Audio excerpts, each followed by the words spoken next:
सरकार की तरफ से बैंकों में फंसे हुए कर्ज पर लगातार सख्ती बरती जा रही है। इस सिलसिले में वित्त मंत्री निर्मला सीतारमण की तरफ से बैंकों को सख्त निर्देश दिए गए हैं।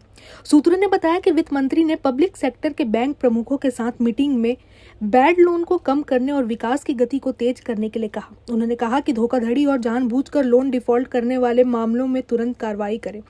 आपको बता दें, वर्ष 2021-22 तक पिछले 6 साल में बैंकों ने अपनी बही खाते में 11.17 लाख करोड़ के फंसे हुए कर्ज को माफ किया है। एनपीए में ऐसी संपत्तियां भी शामिल है जिनके साथ 4 साल पूरे होने पर पूर्ण प्रावधान किया गया है। इन संपत्तियों को राइट ऑफ के जरिए बैंक की बैलेंस शीट से हटा दिया जाता है। हाल ही में बैंक प्रमुखों के साथ हुई बैठक में वित्त मंत्री ने साइबर सिक्योरिटी रिस्क पर काम करने की सलाह दी।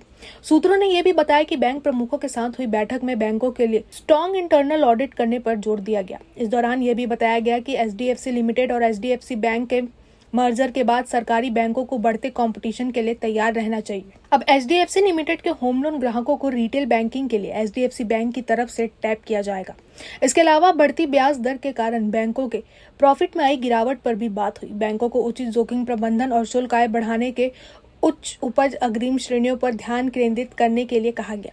सिस्टम में फंसे हुए कर्ज के समाधान को और गति प्रदान करने के उद्देश्य से समझौता निपटाने और तकनीकी राइट ऑफ पर रूपरेखा पिछले महीने आरबीआई की तरफ से बैंकों के लिए जारी की गई थी।